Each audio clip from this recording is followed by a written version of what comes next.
maintenant. J'occupe 3 missions. Je suis coach DU16, je coordonne les travaux au niveau de la méthodologie et je participe dans ce cadre à une 3e mission qui est d'accompagner les coachs dans nos clubs partenaires en France et à l'étranger. Et Fabien Caballero, je suis responsable de la cellule de recrutement du centre de formation de l'Olympique Lyonnais. Justement, notre visite avait 2 objets. Le premier objectif, c'était d'accompagner les coachs dans le développement de leurs compétences par rapport à l'entraînement. Nous avons traité la manière de concevoir les situations d'entraînement, la manière aussi d'enseigner l'activité en fonction de ce qu'ils faisaient déjà et en fonction aussi de ce qu'ils avaient envie de faire. On a construit quelque chose vraiment à la sauce OL, mais vraiment quelque chose du DSC. Et la 2e orientation, elle concernait le recrutement, et je vais laisser Fabien la présenter. Sur la 2e partie, on est là dans le cadre évidemment du partenariat sur le suivi des joueurs de DSC, que ce soit des plus jeunes ou plus vieux, qu'on essaie d'accompagner, de voir l'évolution sur de longues périodes et pas simplement venir et voir le bon joueur à l'instant T. Donc c'est sur le suivi des joueurs. Et en parallèle, on a mis en place sur cette session une formation pour les scouts du club.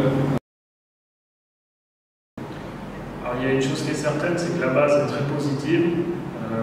Face à nous, on avait des personnes expérimentées, compétentes, dynamiques, qui avaient aussi la volonté d'apprendre, parce que dans ces moments-là, on se demande encore si on a besoin d'apprendre, mais eux sont vraiment tous ouverts. Au niveau des coachs, on a vraiment vu un engagement de chaque instant. C'était vraiment très positif et très agréable pour nous d'échanger avec eux sur ces sujets-là. Et concernant les joueurs, effectivement, il y a beaucoup de profils qui sont sortis, mais vu que Fabien est expert dans le domaine, je vais laisser répondre à cette question un peu plus précisément. Après, sur le profil des éducateurs qu'a résumé Pierre, ça se traduit aussi sur les joueurs. Des joueurs qui ont soif d'apprendre, qui sont engagés, qui sont acteurs de leur projet pour la plupart, qui sont motivés, qui sont à l'écoute avec des qualités fortes, importantes pour certains, pour la plupart même. Donc c'est pour nous très positif le retour sur l'évaluation et le potentiel des joueurs du club. Notre séjour était vraiment parfait parce que les gens ont été très accueillants, disponibles, ils ont répondu à tout type de demandes qu'on pouvait avoir. C'était vraiment très intéressant pour nous parce que ça nous a permis de faire le stage, d'ajuster le stage dans les conditions qu'on souhaitait. Et très honnêtement, je pense que c'est la condition sine qua non à la réussite de celui-ci, à son efficacité. Donc on peut aujourd'hui se satisfaire d'avoir fait un bon stage, mais c'est surtout grâce à l'organisation et aux gens sur place qu'on remercie, parce qu'il y a beaucoup de gens qu'on voit sur les terrains, c'est des gens avec qui nous avons partagé, pardon. Et à l'inverse, il y a tous les gens dont on parle moins qui sont eux dans le back-office, et ces gens-là ont tous été des facilitateurs. Donc, je pense que c'est l'occasion de les remercier.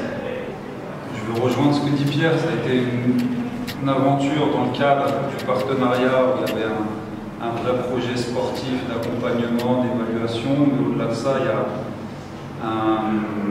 une aventure humaine qui s'est créée avec de belles rencontres, avec un environnement qui est propice au développement, avec des gens très humbles, très à l'écoute, très bienveillants.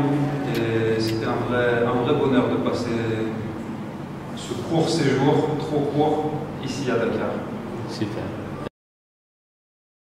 Nagadev.